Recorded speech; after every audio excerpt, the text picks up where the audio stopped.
We're probably at the side. I don't care. I'll stand further back. Welcome to Old Trafford. If I stand further forward, I'll look taller. Yes, exactly. We're in the press room. Soon, either Matt Peet or Steve McNamara will be down there saying, "Boys done good," but in a Hull accent or a Wigan accent. Who's going to win, John? I don't know, Rich. Wigan by 6. Phil, who's going to win? I have no Rugby idea. League. But I do know that Catalan won't be intimidated, and I think provided they can stay in it early on and show the same kind of resilience and resolve that they did against St Helens in the semi-final, they have a chance. There's too many good stories around both teams to say it's all about Sam's retirement, but that could be something that in that closing minute, if it's close, might be the defining moment. Is that what you said to Martin Campbell at 4:15 in the morning? I can't remember what I said to Martin. We're on tonight as well, talking about the Okay. grand final.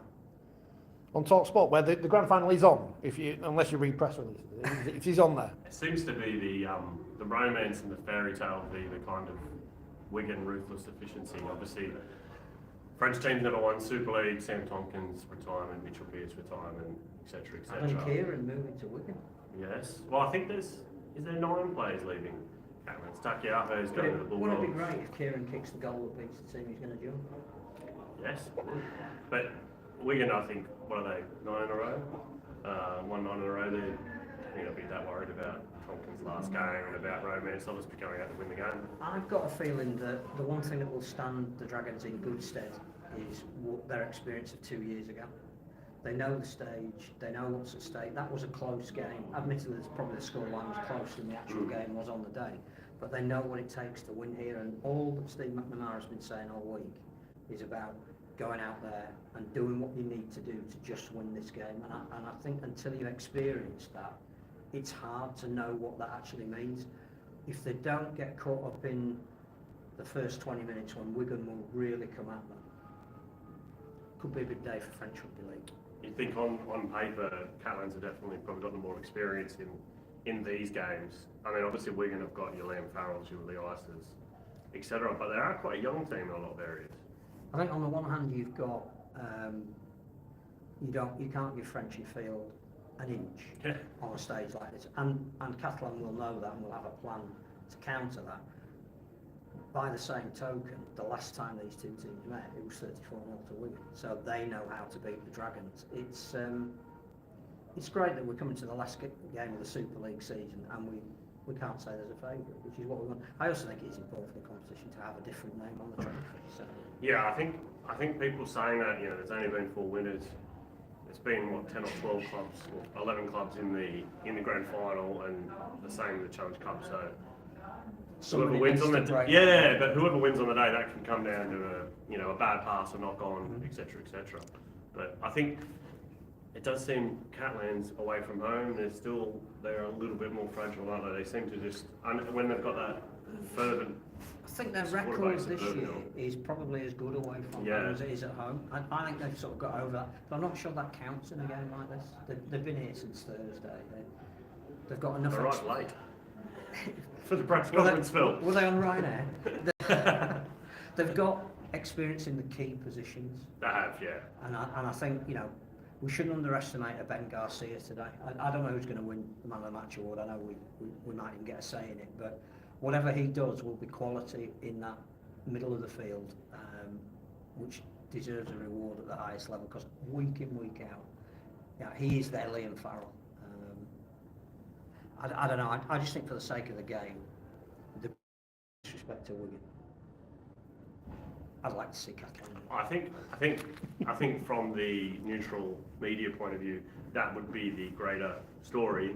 Tompkins retiring, French victory, a famous history-making victory against somebody called French. But Wigan, I think, have they won more titles than any other club in English history? I believe that's correct. I think Wikipedia told me, Phil. Well, then it must be right. Yeah. I think the other thing about Wigan that would be frightening if they won is that their one team at the moment have already recruited better for next year. Yeah, that looked right. So, whilst we should not rule out St Helens coming back, this could actually be the start of the next dynasty if Wigan win. And if the Dragons win, it's what, 4 years running they've been in the top 4, won the Challenge Cup, won the League Leaders Shield. You then say, been to 2 but won 1 grand final. Does that become the next dynasty club? So it's really intriguing. I would say with Catalans, it seems to me, with the players that are leaving and who they've signed, it's a last, not, I wouldn't say a last chance saloon that they can't get here again, but it's probably for this group, it might be a bit of a mini rebuild, you know, because you can't find a Sam Tompkins or a Mitchell Pearce, you know, every season available. You're trying to tell me that Nicarima isn't Mitchell Pearce? Yes, Jane Nicarima is not, I mean, after all these off-field problems which people can go out and Google, the fact that he's still playing is probably quite remarkable, but he's barely played for the Melbourne Storm, and no, he's not of the same ilk, with all due respect to Nicarima. But that's next year. If they go into 2024 as the grand final winners, then there may have been a couple of recruitment aces up their sleeve as well. It's a much more attractive proposition. What will be interesting, and we were talking about this yesterday, a group of us, Penrith awaits for the winners, because I think they are committed to the World Club Challenge. I had some contact with Penrith this week, and they are very keen. So. Graph that game to Las Vegas. Serious. Because Penrith aren't included in the team game.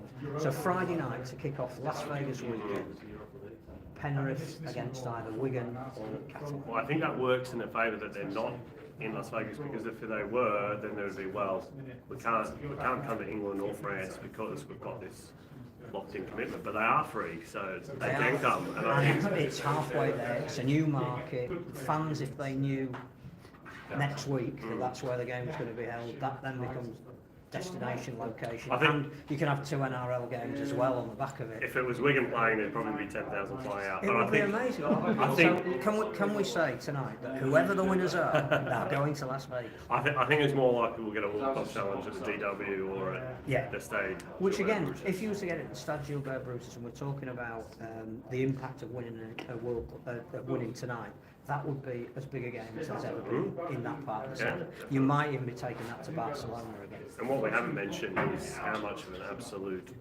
shit year it's been for French Rugby League with the World Cup and everything that's happened. If Catalans win today, and obviously if Toulouse, even if one of them wins, that's a great year. Well, it's not a great year. It's a nice switch of events. Yeah, it's a nice ice cream at the end of a shit sandwich. Yeah, I mean, which includes the 64-0 loss to England and Warrington, which was one of the kind of most one-sided games you'll ever see. And a Lee Sackper won a women's grand final. But they do have the wheelchair test coming up, and that will be very juicy. Having watched the documentary They on. don't like it, no, who knew that the French and the English? Next time you're telling me the English don't like the Australians, Phil. Difference of philosophies on things. We should build up rivalry. We should. Do you want me to ask at the end then? Do you fancy going to Las Vegas to either Mike Meads or... Yes. Are you ready for Penrith? I think the question should be more, not do you prefer the Mirage, the Sands, or the Wind? What's your favourite casino? Hopefully we just get an amazing game. I didn't get to see the test match this morning, but it was fairly one-sided. Which it was always going to be from the... We look at the Samoan team, they're missing basically almost their first choice 10 players. The women's game was incredible. Was it? What happened to 16-10 to the Heelaroo. Against the Kiwi Ferns, yeah. The Townsville crowd was pretty animated. Everyone was saying the right thing about Queenslanders, international rugby league. Yep. So no, hopefully this championship's going to take off. Australia and New Zealand will be a great game next week. Well, if it's anything like the Ellen Road game, it's one of the best games I think I've seen ever. International rugby league is back. And next even Fox Sports say that. It's just below Origin. It's back. Next week we'll be at St. Nothing's Helens. as good as Origin, as we know. St Helens, yeah. Next Sunday is St Helens. We'll go and get wet because it is raining. Well, actually, no. We're in the bit of the sound which has a roof on it, so that's the good news. Yeah, but it leaks. It does. We might be back with you between the press conference and the mix zone, or well, probably before the press conference actually, because it'll take forever for them to get through. So the mix zone will be about 10 p.m. Or midnight. So yeah. Stay tuned. We'll be back with you, but enjoy the grand final, and I'll press this button and it'll get rid of us. It's a good